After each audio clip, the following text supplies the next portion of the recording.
اسی جیسی ساڑیوں دوسری 6 ساڑیوں کے بارے میں انہوں نے مختلف رنگوں کی طرح سے بتایا ہے کہ بھورے رنگ کی خریدنے کا مطلب ہی یہی تھا کہ میلی کشالی رہے، 6 دن پہننی ہے تو جلدی گندی نہ ہو۔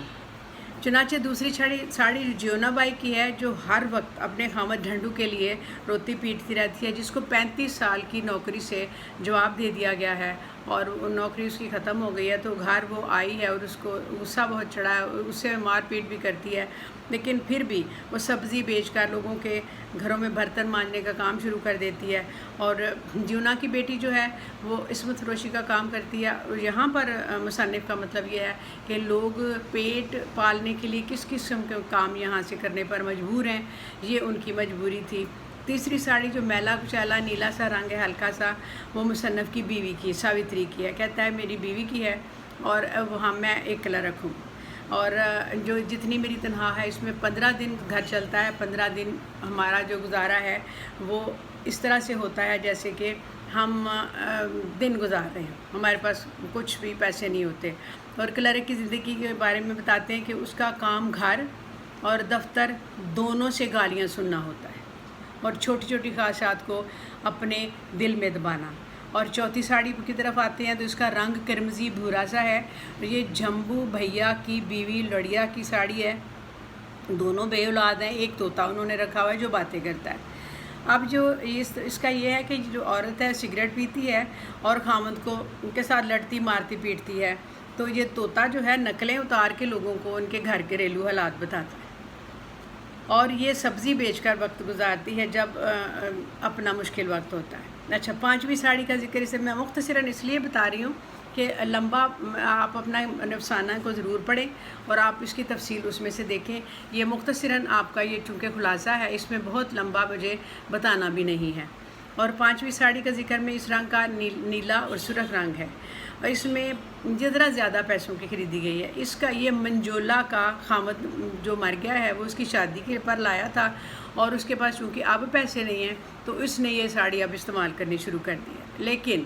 یہ ساڑی نہیں ایک گہری قبر ہے، یہ مصنف اس میں کہتے ہیں۔ اب آتے ہیں 6ٹھی ساڑی کی طرف۔ یہ اس بڑھیا کی ہے جو سیتو کی ماں کی ہے، وہ بھنگن ہے، لیکن یہ بڑھیا ایک ہڑتال میں گولی چلی تو اس کو گولی لگی تو یہ پرلوک سدھار گئی، تو یہ ساڑی جو تھی اس کی بہو کی ملکیت ہو گئی، اب اس نے وہ پہنی ہوئی ہے۔ اس کے متعلق مصنف کہتے ہیں یہ 80 سال کی اس میں داستان چھپی ہوئی ہے۔ اب اچانک مصنف نے پانسا پلٹا اور وزیر اعظم کا دورہ یاد آ گیا جو ادھر ہونا تھا، لیکن وہ بغیر رکے گزر گئے۔ اور پھر کرشن چندر نے کہا کہ ان حکمرانوں کو رکنے کی کیا ضرورت ہے؟ ان کا خیال تھا کہ وزیر اعظم اتریں گے، تھوڑا گھومے پھریں گے اور ان ساڑیوں کو دیکھیں گے، پوچھیں گے کہ یہ کن کی ہیں، اور غریبوں کا کچھ مداوع کریں گے، ان کو کچھ مدد کریں گے، لیکن ایسا نہیں ہوا، اور انہوں نے دیکھا تک نہیں کس کی ساڑیاں، کون ہے، کس طرف لوگ رہتے ہیں، اور وہ ایسے ہی گزر گئے۔ اس کا انہیں افسوس ہوا، کیونکہ دوسری طرف جو ساڑیاں پڑی ہیں وہ قیمتی ہیں اور چمک دمک والی ہیں اور نئی ہیں اور خوبصورت ہیں۔ ظاہر ہے کہ وہ اچھے پہنچے ہوئے لوگوں کی ہیں، وہ امیر لوگوں کی ہیں۔ تو یہاں پر شاید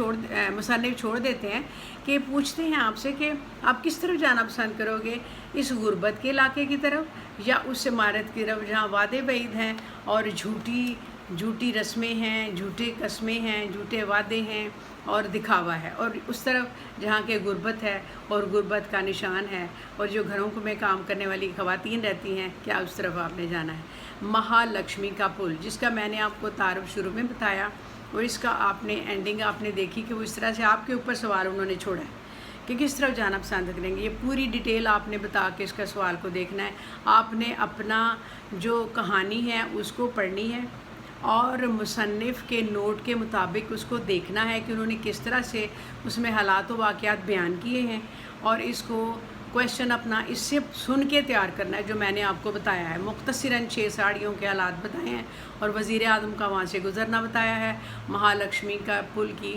آپ کو ڈیٹیل لوکیشن بتائی ہے، اور اس کی ساڑیاں لٹکانے کی وجہ بتائی ہے۔ اس لیے یہ بھی وجہ آپ سن لیں کہ کیسے، کیوں؟ اس لیے کہ غریب لوگوں کے پاس کپڑے سکھانے کو بھی جگہ نہیں ہوتی، تو پل انہیں ایک نظر آیا، وہاں وہ لٹکاتے ہیں، اس طرح سے